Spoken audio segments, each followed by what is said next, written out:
मैं आज आपको एक ऐसे इंसान के बारे में बताना चाहती हूँ जो खुद अपने परिवार के प्रति उत्तरदायी नहीं था, क्योंकि उसकी शादी हुई नहीं थी और दूर रह के ही अपने भाइयों के बच्चों की सहायता करता था तथा जितने भी उसके गांव के ऐसे असहाय बच्चे थे जो अपनी फीस नहीं दे सकते थे और पढ़ाई में अच्छे थे, कुछ करना चाहते थे, उसके बारे में मैं आपको बताऊंगी कि कैसे बेरोजगार होते हुए उसने उन बच्चों की सहायता की जो कि आगे कुछ करना चाहते थे। उस इंसान का नाम था प्रभुदाल। प्रभुदाल सोनीपत डिस्ट्रिक्ट के एक छोटे से गांव का रहने वाला था, जो कि बहुत ज़्यादा गरीब घर से संबंध रखता था, लेकिन दिमाग इतना था कि जब वह पढ़ाई करता था, स्कूल जाता था, उसके पास न किताबें होती थी न ड्रेस होती थी, फिर भी अपनी क्लास में पहले नंबर पर आता था। उसे पता था कि पढ़ाई का क्या मूल्य होता है। गरीब होने की वजह से शादी उसकी हुई नहीं या उसने करवाई नहीं, लेकिन गरीब बच्चों की ताउम्र सहायता की। लेकिन उसका रास्ता सामाजिक दायरे से बाहर था और समाज के लिए जो अच्छा नहीं समझते वही उसका रास्ता था। लेकिन वो किसी ऐसे इंसान को हानि नहीं पहुंचाता था जो कि उसे बर्दाश्त न कर सके। उसका काम था जेब काटना, भीख मांगना और गरीब बच्चों की सहायता करना। लेकिन उसने कभी भी किसी गरीब की जेब साफ नहीं की, न ही किसी जरूरतमंद को तंग किया।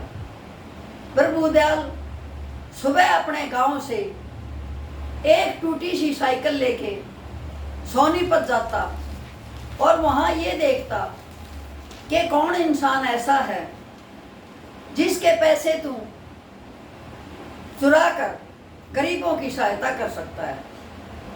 किसी सेठ की दुकान पे जाता, वहां से अपनी हेरा फेरी से उसके गले से पैसे लेके आता और गरीब बच्चों की फीस भरता। इसी तरह से ट्रेन में चढ़ता तो पहले ये पता करता कि उस इंसान से बात करता जिसकी के उसने जेब साफ करनी होती थी, उसका बैकग्राउंड चेक करता और तब उसे ये हो जाता कि ये इंसान संपन्न है और थोड़े बहुत पैसों के लिए इसका दिल दुखी नहीं होगा। उसकी जेब प्रभुदयाल साफ कर लेता था और गांव में आके उन लड़के लड़कियों की फीस भरता था जो पढ़ने में असमर्थ थे। उसने अपने भाई के लड़के को भी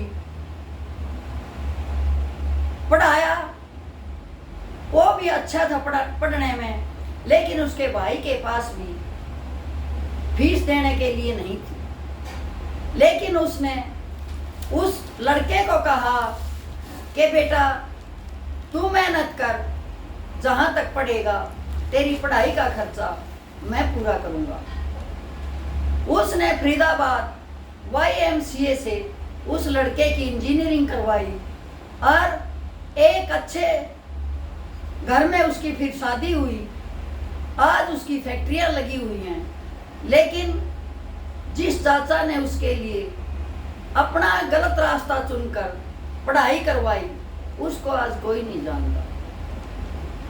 उसने तो निस्वार्थ भाव से बहुत से बच्चों की लाइफ बनाई, लेकिन आज उसे कोई नहीं जानता, क्योंकि ऐसे इंसान की उम्र भी कम होती है और ऐसे इंसान से कोई प्यार भी नहीं करता। उसकी जो अच्छाई थी उसे कोई नहीं देखता, सिर्फ देखते हैं तो ये कि वो तो चोर है, जेब कतरा है, सिर्फ उसको यही संज्ञाएं मिलती हैं। जो उसके पीछे वो भलाई करता है उसे कोई नहीं देखता, क्योंकि दुनियादारी का ये दस्तूर है कि बुराई को बहुत जल्दी फैलाते हैं, लेकिन अच्छाई को दबा लेते हैं। अच्छाई को कोई नहीं बताएगा, लेकिन बुराई को 10 लोगों के बीच में खड़े होके कहेंगे कि प्रभु दयाल जेब कतरा है, जेब काट के लाता है, तब अपने भाई के बच्चों को रोटी खिलाता है।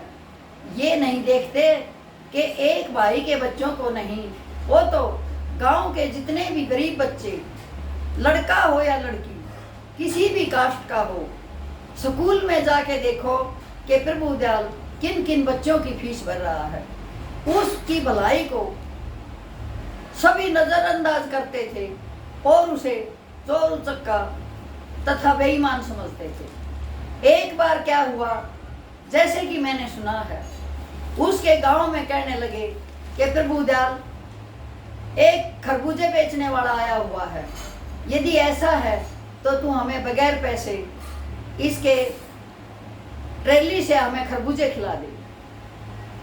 प्रभु दयाल ने कहा कि पहले उन खरबूजों के पैसे इकट्ठे करके मुझे दो, फिर मैं तुम्हें खिलाऊंगा, क्योंकि ये इंसान जरूरतमंद है। यदि मैं तुम्हें बगैर पैसे खरबूजे खिला दूंगा तो ये क्या लेके जाएगा, अपने बच्चों का कैसे पेट भरेगा। ये खरबूजे कहीं से खरीद के लेके आया है जो पैसे के हैं, बाद में जाके जो मुनाफा होगा उससे इसने अपने बच्चों को भी खाना खिलाना है। लेकिन गांव वालों ने पैसे तो दे दिए और कहा कि बाद में हमारे उल्टे दे देना। बोले ठीक है, जब भी मेरा कोई अच्छा हाथ लगेगा मैं तुम्हें वापस कर दूंगा, लेकिन खरबूजे वाले के पैसे तो तुम्हें देने ही पड़ेंगे। उसने क्या किया, प्रभु दयाल जाके खरबूजों की ट्रेली के पास खड़ा हो गया और गांव वाले उसके चारों तरफ खड़े हो गए। एक एक खरबूजा उछालता गया और पीछे फेंकता गया। ट्रेली वालों को पता ही नहीं चला कि तुम्हारे खरबूजे कैसे जा रहे हैं। अब गांव वाले किसी की बैठक में बैठकर आराम से खरबूजे खा रहे थे और प्रभु दयाल के जो चेले चपटे थे वो उन्हें सप्लाई कर रहे थे।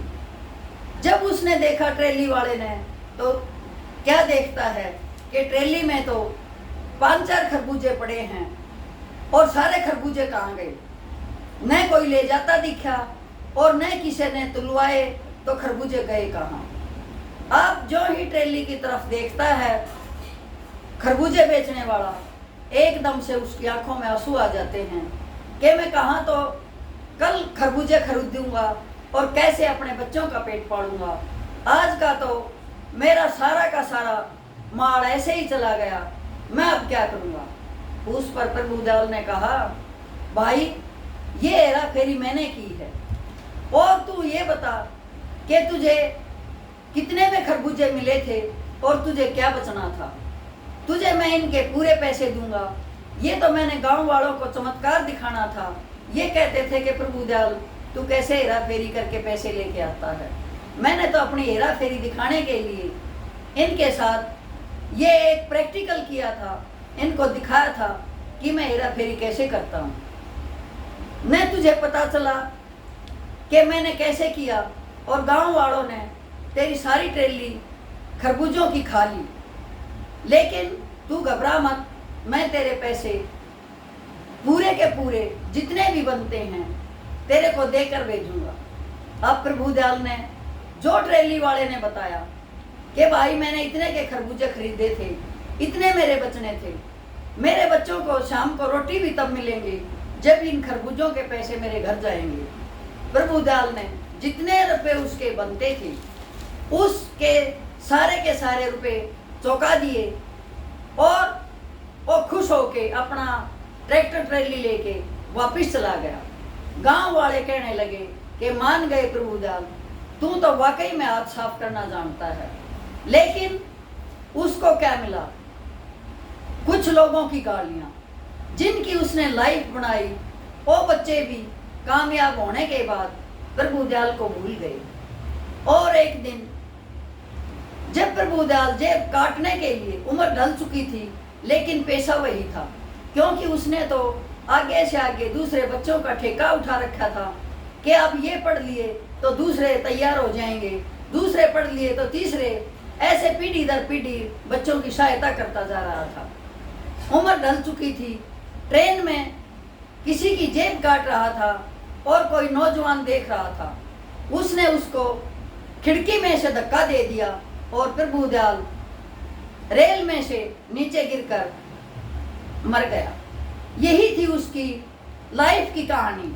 लेकिन उसने जितना भी पैसा गलत हिसाब से लूट खसोट की, लोगों की जेबों पर हाथ साफ किया, उससे आने वाली पीढ़ियां संवारी।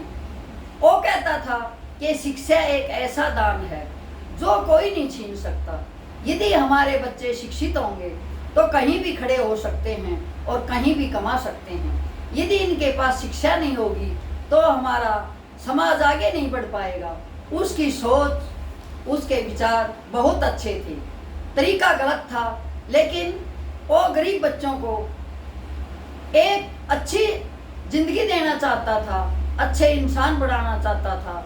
जब तक वो जिया उसने अपने लिए गलत किया, अपने कर्मों को बिगाड़ा, लेकिन आने वाली पीढ़ियां सुधारना चाहता था कि जो गरीब बच्चे हैं वो पढ़ लिख कर अच्छे इंसान बन जाए और हमारा गांव यूं चमक सके कि भाई फलां गांव के बच्चे इतने इंटेलिजेंट हैं, इतने मेहनती हैं कि ये बच्चे कोई किसी पोस्ट पे लगा हुआ है, कोई किसी पोस्ट पे लगा हुआ है। आज वो बच्चे भी बूढ़े हो चुके हैं, क्योंकि ये बात भी जो मैं आपको बता रही हूँ मैंने 60 साल पहले सुनी थी, आज की बात नहीं है। मैंने उनको देखा भी नहीं, लेकिन सिर्फ उसकी कहानियाँ सुनी थी, जो कि मैं आज आपके सामने बता रही हूँ। बहुत से लोग ऐसे होते हैं जो अपने कर्म को बिगाड़ते हैं, लेकिन दूसरे के कर्म को सुधारते हैं। अब पता नहीं परमात्मा उनको कौन से कर्म का फल देगा।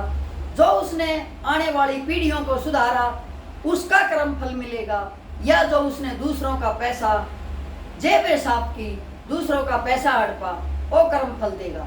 ये तो दाता ही जानता है। लेकिन वो अपनी आत्मा से हमेशा साफ रहा। जो किया सो वही गांव में आके बताता था कि मैंने कभी किसी गरीब को नहीं दुखी किया, न कभी किसी गरीब के पैसे निकाले। मैं हमेशा संपन्न लोगों के पैसे निकालता था, संपन्न लोगों से ही हेरा फेरी करता था, क्योंकि हमारी जनरेशन जो गरीब है, जो बच्चे गरीब हैं, पढ़ना चाहते हैं, यदि उनकी फीस नहीं जाएगी, उन्हें किताबें नहीं मिलेंगी तो पढ़ नहीं पाएंगे। वो एक हम राष्ट्र निर्माता भी कह सकते हैं, क्योंकि उसकी सोच एक राष्ट्र निर्माण की थी। यही थी प्रभुदयाल की कहानी, जो उसने अपनी जीवन में जो लोग उसे जानते थे उन पर छाप छोड़ गया, या जिनका उन्होंने भविष्य बनाया। उन बच्चों को आज वो भी बूढ़े हो चुके होंगे या कई दुनिया से भी जा चुके होंगे, लेकिन उन्हें तो जरूर प्रभुदयाल की आत्मा को गदगद कर देना चाहिए, धन्यवाद देना चाहिए कि हम फीस देने के लायक नहीं थे, लेकिन प्रभुदयाल ने हमारी फीस देकर हमें कामयाब बनाया। चाहे उसने गलत किया, लेकिन हमें तो कामयाब बनाया। आज ऐसी सोच के लोग बहुत कम हैं। लोग अपने बच्चों को, अपने रिश्तेदार के बच्चों को नहीं पढ़ाना चाहते।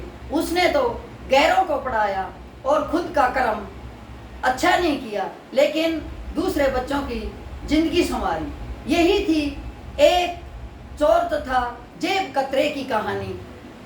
धन्यवाद।